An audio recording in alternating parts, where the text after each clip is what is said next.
大家好，我是多马行为，今天我们来讲一拳超人的236话。喜欢这个系列的朋友，请帮我点到5000个赞支持 UP 主一下吧。上回说到英雄协会和新的对立组织展开了初步交锋，以童帝为首的英雄们开始跳槽，可能是协会之前的作为太过腐败与傲慢了，他们的噩梦现在正接踵而至。今天早上开会的第一件事就是雷射眼宣布他将要辞职。虽然他这个人在战斗方面没有什么突出点但雷射眼可是同时作为协会管理层存在的文武双职角色只见他已然将自己的机械手和眼睛放在了桌面上，看来是去意已决高层的一帮废物们也是立马慌了神，完了，唯一一个认真上班的人现在也要走了，以后谁来帮我们冲业绩啊？最恶心的是，大恶人马考一此时还对雷射眼冷言嘲讽，表示哟，你这么急着辞职，该不会是要跳槽到我们对面的新协会去吧？雷射眼也是直接不装了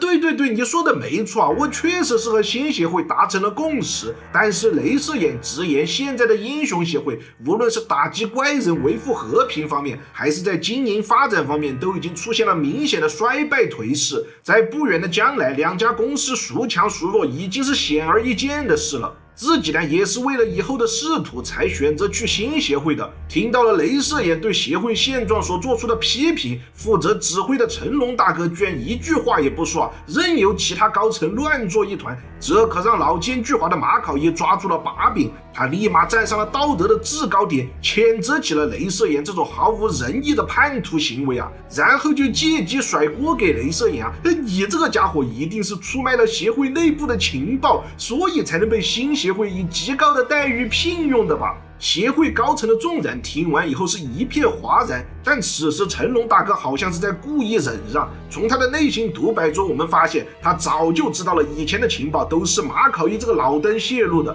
并且这次策反雷射眼的幕后主使其实就是马考一本人他这种做法不仅把自己身上的脏事儿给摘了个干净，还强迫雷射眼和原来的同事们决裂断了他的后路，真可谓是阴险至极在雷射眼告别了众人过后，马考一开始悄悄地试探起成龙大哥。哟，我听说你和雷射眼可是铁哥们他被新协会挖角的事情难道都不跟你商量一下了吗？而成龙大哥这边则是装出极为冷淡的态度，表示雷射眼可是不同于我们这些坐办公室的，人家可是有着当英雄的伟大理想，我作为老朋友只能尊重他的个人选择了。听完这般解释，马考一盯着成龙看了半天，这个老狐狸他心里面到底在盘算什么呀？我完全都看不出来嘛。总之还是先小心为妙吧。果然马考一的狐疑是有道理的，雷射眼这边才刚离开会议室，就迅速跑到仓库取出了一个工具箱，里面赫然是装着一套全新的机械设备。雷射眼穿上装备过后，立马就恢复了他那种干练的精英气质。当下他要做的第一件事就是打开一眼中的投影，茫茫多的数据都显现在了眼前。这套设备的科技水平那是相当之高甚至可以直接通过思维来对话。此时与雷射眼正在联系的正是设备的开发者童帝了。他表示英雄协会的所有科技都是金属骑士开发的，现在给雷射眼换了套新的设备，以便日后秘密开展行动。咦，等一下，我才反应过来童帝之前就是因为发现了马考一的各种非法行为，这才离开协会的。如今雷射眼和童帝来往密切，这就表示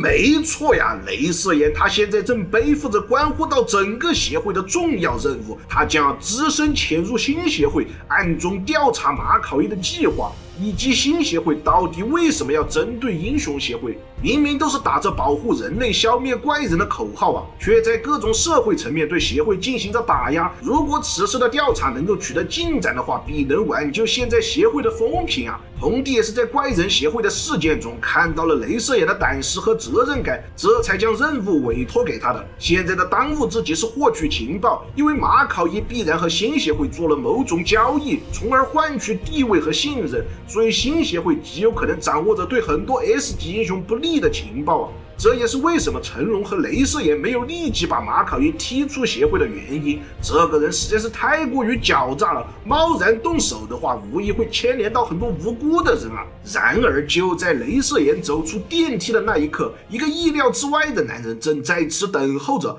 不错，此人正是 S 级英雄金属球棒。两人先是寒暄了几句啊，雷射眼还误以为球棒是看自己跳槽的行为不爽，想来找茬的。万没想到，这个看起来不像是会参加政治斗争的不良少年啊，居然自信满满的向雷射眼保证道：“让我一起和你去新协会吧，你的安全就由我来保证。”哦，原来是成龙大哥早有预料，雷射眼此行必然是艰险重重，所以啊，他找来金属球棒，先是以各种优待条件试探他的人品，在得知了球棒是那种意志坚定，不会为了金钱的利益成为有钱人的走狗，再加上金属球棒特有的保护欲啊，为了保护家人以及平民百姓，可以让他的意志力以及战斗力受到极大的提升。最终，成龙大哥将保护雷射眼的任务嘱托给了球棒。当然了，球棒他作为一个不良少年，那肯定是要讲义气的了。他也十分佩服雷射眼这种在黑暗中守护着协会的孤胆英雄啊。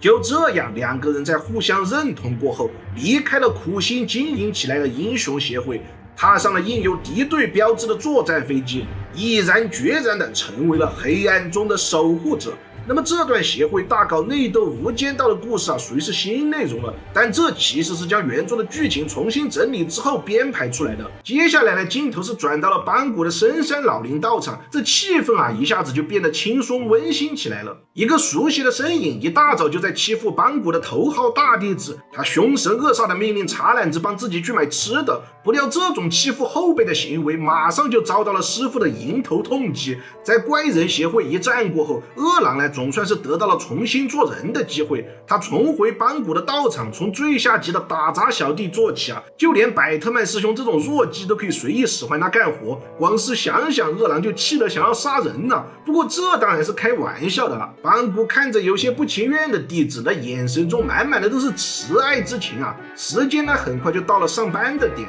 邦古提到政府一方好像和饿狼签了什么改造协议啊，需要每天都去打工造福社会什么的。当然了，邦古现在是退休了，没什么收入，道场这边还有弟子需要开销啊，饿狼自然就肩负起了补贴家用的重任。虽然他嘴上说的不愿意啊，但是剪短了头发的饿狼似乎已经摆脱掉了以前那份戾气，现在的他多少像个家中大哥哥的形象。送走了饿狼过后，茶篮子终于有时间可以坐下来摸鱼了，看看什么一拳超人的漫画之类的。结果他才刚躺下，就听到了奇怪的声音，抬头一看啊，差点吓到魂飞魄散啊！茶篮子连滚带爬的找到邦古，惊呼道：“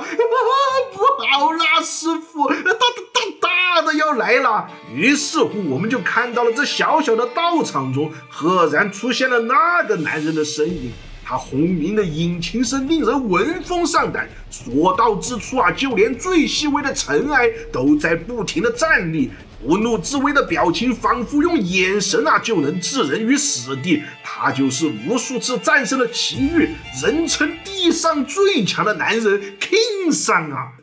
邦古还感到很奇怪，你没事来找我干嘛呀？只见 King 表情阴森的请求和邦古私聊，后者还习惯性的以为是协会拜托 King 来请自己出山的。不料 King 的状态已经是濒临崩溃了，他用极度挣扎且断断续续的哽咽声音对着邦古嘀咕道：“